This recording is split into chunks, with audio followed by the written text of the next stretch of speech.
Hey guys, this is Dan from Cryptolite. Today we have an update about the Mt. Gox situation, more updates on the Lightning Network, EOS, Substratum, and more. So sit back and enjoy as we bring you the latest news in the crypto world in a nutshell.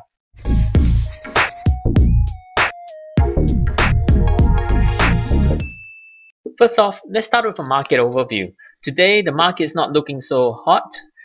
Over the last couple of days, we had two green days where the market prices were climbing and things were looking good. But today it's taken a correction and we've come down in price. Most of the coins are sitting between 5 to 8% in the negative. Starting with Bitcoin, Bitcoin sitting at 9,188, so just under 9,002. So we kind of saw it pushing towards the 10,000 mark, and we were hoping that it would challenge the 10,000 mark, which is the upper resistance line at this bracket. Because once we cross 10,000, then we can hope for a minor bull run at least. But it sounds like we haven't managed to overcome that 10,000 mark. And hopefully over the next few days, the market will pick up and we can challenge that 10,000 mark again. Going down the list, Cardano seems to be at a very low point, 22 cents. This is a really good buy for Cardano. Cardano at its peak was over 120, so we're seeing it literally about 1/6 of its peak. So for Cardano, this is a low price. NEO is also sitting at 84. This is a low price for NEO. Over the past few weeks, we've seen NEO drop down to the 80s, 90s, and then it bounces back to 115 and 140 quite regularly. So I think those are very strong support lines for NEO, and I think over the next couple of weeks, we should be able to see NEO climb up to 115, if not 140. So any price for NEO under $100 is generally a good buy. So 84 is a very big discount for NEO. Stellar is sitting at 29 cents. This is like one of the lowest that we've seen Stellar for a little while. Stellar generally, even in the very bearish market in January, Stellar was always sitting about it always seemed to find a strong line at about 45 cents. So 29 cents is very low for Stellar. Again, this is a steal. And a lot can be said about a lot of these coins at the moment. A lot of them are on big discounts at the moment. NEM is doing really well. Okay, so I think about a week ago they released a library. They released this big list of apps that are on their platform, and then since then, when everyone else has been going down, NEM has been going up. But even so, it's slowing down a little bit because I think for a while it was going up to as much as 25% in a day. So now it's sitting at 9.43%. So it's come down a little bit. Tron sitting at 3.5 cents. Tron just kind of found a very comfortable level between the 3 and 4 cent mark, and not much has changed there. VeChain is the other coin that has seen a rise in this when everyone else has been going down. VeChain has been going up, but again is also kind of slowing down, just a positive of 0.16, so barely positive at the moment. Binance has gone up. This morning was $8 and now it's $9.46. So I have to check what's going on later, but obviously something good's going on with Binance, so that's always good. Populous has been going up the last few days and is sitting at 19.76, so it's one of the big gainers on the market at the moment. Steam is sitting at 237, so that's a big discount for Steam as well. Go down, any other shares standing out? Okay, so generally most coins are sitting between the 5 to 8% in the red today. So it's still higher than on Friday when we ended, but it's a bit disappointing. So hopefully that the market will turn around soon and we will challenge the Bitcoin 10,000 mark. And once we cross that, when we do cross that, it will hopefully lead to a little bit of a bull run. On the whole, I think if you look at the news and you look at the trading analyst reports, generally, most trading analysts are predicting an upward recovery after last week's scare. Now moving on to the biggest news of today, which is about the Mt. Gox. So the main scare in the market was the Mt. Gox trustee Kobayashi. He was revealed last week as having been the whale on the market that sold over 400 million of Bitcoin over the last 2 to 3 months, and he was a very big part of the reason why the market crashed. The scary thing was that he still had 1.6 to 1.8 billion worth of token on his hand between Bitcoin and Bitcoin Cash, and he expressed intention to continue to sell it, and so people were afraid of the drop. Where things were on Friday is he was left between him and the bankruptcy court because Mt. Gox declared bankruptcy in 2014 on whether or not he would be allowed to continue to sell the coin. So that was the whole scare. And today we're going to do an update in terms of what is the situation now. First of all, a big shout out to Silver Tiger for pointing out this news to me. After our last video was posted, he literally replied in our comment section within an hour of this news being released, pointing me towards the fact that the court hearing had been postponed until September. So that's how up to date he was, and that's how up to date the news on our channel gets. So over the course of today, more and more news articles have come out, or news feeds have come out to confirm the news that the court date for the Mt. Gox trustee has been postponed to September. So that's half a year away. So this probably means that he will be unable to sell the rest of the crypto, the 1.8 billion, at least until September this year after the next hearing. However, there are still a few skeptics in the market who believe that he does not have to wait until September to sell the crypto, and he can keep selling with the default authority that he already has. The truth is, no one really knows for sure whether or not he can sell. However, the pitch of the news articles that are coming out today are trending towards a positive view that he can't sell it until September. So there are some positive articles like this here. Mt. Gox sells off pause until September. Will Bitcoin price reach 20,000 again? And this is another article. Bitcoin price will likely surge as Mt. Gox sell-off paused until September. I like this article. It ends with a very interesting point here, and I think it's a fair point. And it says,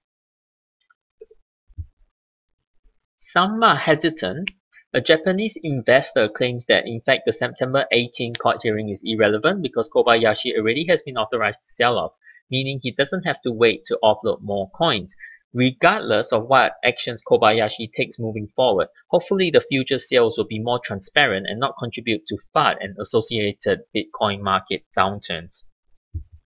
And I agree with this point. I think what he's trying to say is that the market right now is hyper vigilant towards this Kobayashi guy, and any major movement in his fund or any of the wallets that he owns will be noticed and likely announced in the news very, very soon. So as I always pitch to you guys, it's so important to stay abreast of the news. My wife was asking me the other day, why do we do this news update? Because our news update videos tend to get the lowest views and likes. And my reply was, because it's important. And I really believe that keeping up to date with the news is important, especially with such a big news looming over us. But overall, I think this is good news, and I think that we can hope for an up market in the coming weeks. Now, moving on to other good news. Two good news about Lightning Network. The first is Lightning strikes. Lightning mainnet reaches 1,000 nodes. The Lightning Network notched another historic achievement over the weekend as the Lightning Network mainnet reached 1,000 active nodes for the first time in its short history. That's despite the fact that this second layer technology, thought by many to be a solution for Bitcoin scaling dilemma, remains in alpha stage testing and has yet to receive a production release. Even more remarkable is how quickly users have flocked to the Lightning Network mainnet. A clear indication for the enthusiasm for this scaling technology remains high. In January, VPN provider Torguard began accepting mainnet Lightning Network payments, and before long the company had received the first verified Lightning Network transaction that included the sale of a physical product. Last month, Australian startup Coinfinity executed the first Lightning-based Bitcoin ATM transaction. Then the Lightning mainnet added its 1,000 payment channel, a development that occurred shortly before Zap, a cross-platform Lightning Network wallet, received a beta release. Meanwhile, the beta version of the Lightning Network software appears to be nearing its release, so that's good news, though it's unclear when this will occur. The second good news about the Lightning Network is Japan's third largest electric provider is testing Bitcoin on Lightning.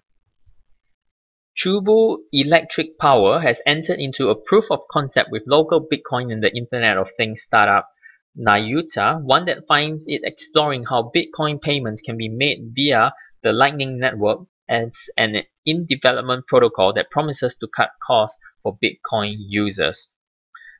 Boasting 15,000 employees and more than 200 power generation facilities, Chubu is now using Lightning to prototype a new way of letting customers pay to charge an electric vehicle. In demo of his work, Chubu and Nayuta went so far as to show how a Lightning payment could be sent to an electric vehicle charger that once paid instantly turned on and began to energize a real-life vehicle.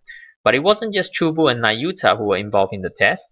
To show one way Lightning can work for Internet of Things, the two companies hooked up a Lightning node to an electric vehicle charger and plugged it into a car. From there, they also enlisted Japanese software startup Infoteria, which coded up a mobile app to bring the user experience together. Once clicking the send button, the app communicates with the charger over Wi-Fi or Bluetooth, which delivers the message and turns the power on. So this is great, it's not only great news for Lightning Network, it's great news about mass adoption of crypto, and it's also great news that blockchain projects are merging or partnering with the Internet of Things technology. So this is three good news in one. But it's very, very good that Lightning Network seems to be getting a lot of positive reports and positive news, two news in one day, and we can hope for its beta mainnet launch soon. Once Lightning kicks in, I think Bitcoin will really shoot up. I think it will be bad for Bitcoin Cash though, because Bitcoin Cash doesn't use Lightning, it's not that scalable. And so then if Bitcoin becomes faster than Bitcoin Cash, then the question on the market will be, what's the use of Bitcoin Cash then? So when Lightning does kick off, keep your eye on Bitcoin as well as Bitcoin Cash. So this is all very exciting. Over the past few months, we've seen so much new application of crypto, and we're just at the beginning. If you need an internal compass on the value of crypto, go by this: the practical application of crypto in the world. As long as the practical applications of crypto or blockchain projects keeps going up in the world, whales or no whales in the market, sooner or later the market has to rise to reflect the increasing world value of crypto. Our next piece of news is airdropping becomes a popular method for developers to promote cryptocurrencies. Hallelujah to this news. We love airdrops and love free crypto. Crypto developers are increasingly using a novel method to market coins and encourage mass crypto adoption: airdropping cryptocurrencies into people's wallet. Airdropping is done by developers of newly minted cryptocurrencies who decide to give these new coins for free to holders of an existing cryptocurrencies. Just a few weeks ago, holders of NEO were selected to receive another crypto coin called Ontology. Others besides the developers behind Everypedia and a smart contract system called United Bitcoin are also planning airdrops. According to Rosa, digital coin developers are using the airdrop method to promote new projects instead of spending money on billboards and t-shirts. I think he's right. The airdrops are used to raise awareness of ICOs mainly. New investors into the crypto space are unlikely to invest in ICOs because it's too high risk. Even within the crypto space, we as investors are cautious about ICOs which are deemed high risk. So the most likely cohort of investors who will be interested in a new ICO are those who are already invested in a partner project or a related blockchain project. So airdrops then target the very specific subpopulation of people who are most likely to have interest in the new ICO. So I think it's a very clever and targeted advertising method, and everyone wins. It's a win-win situation. There are some websites that can help you to track airdrops. Airdropalert.com is one of those. We also covered airdrops in our recent video called 5 Ways to Get Free Cryptocurrency. It mentions the things to look out for in a group airdrop as well as the website airdropalert.com. So if this topic of airdrops interests you, do check out the video for more information. Our next piece of news sounded like good news from the title, but it's not actually good news. Dutch Finance Minister advises government on cryptocurrency. In a 6-page letter to the Dutch Senate and House, Finance Minister Wopke Hoekstra has outlined his concerns over the rapid and dramatic growth in cryptocurrencies.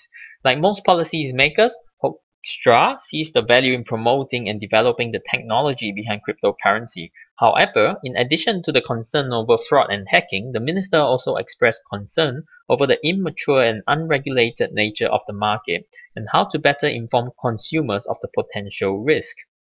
The minister further said that given the decentralized and cross-border nature of cryptocurrency, a ban is not feasible, so it was more important to bring cryptocurrencies under the appropriate regulatory framework, and the Dutch joined with the French and German finance ministers to discuss cryptocurrency in the G20 context.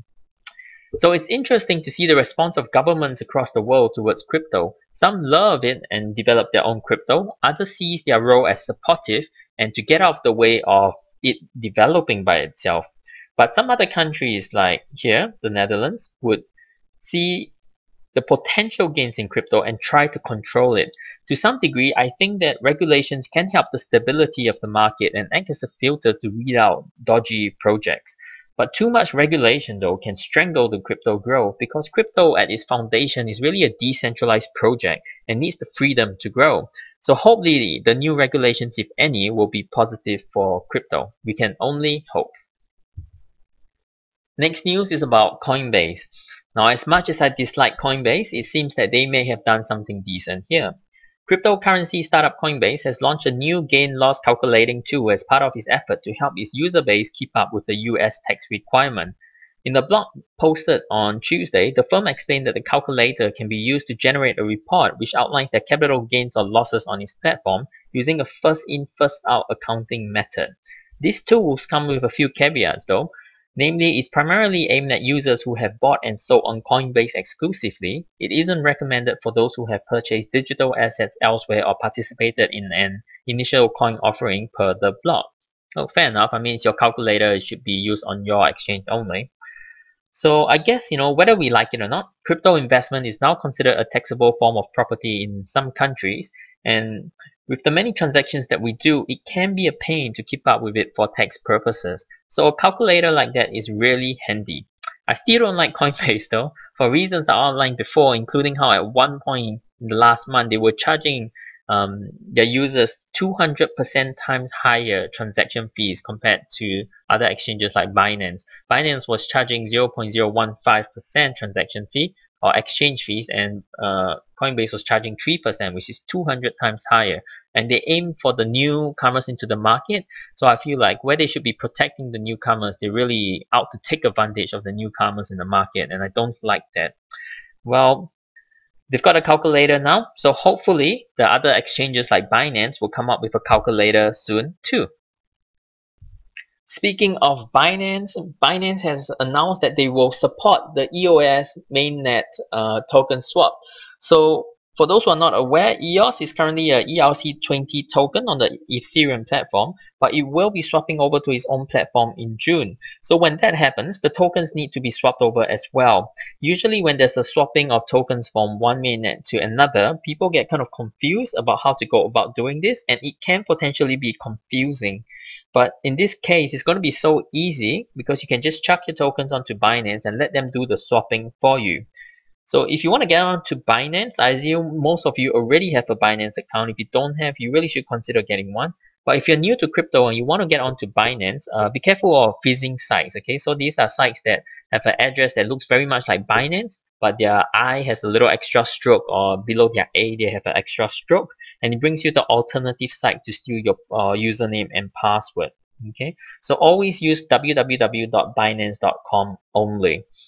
Alternatively, if you wanted to, there is my referral link below and you can use that too to get to the right Binance. You don't have to use it, but it would bless me if you did. And look, finally, these videos are all free for you guys, so you never need to feel obliged to use any of my links.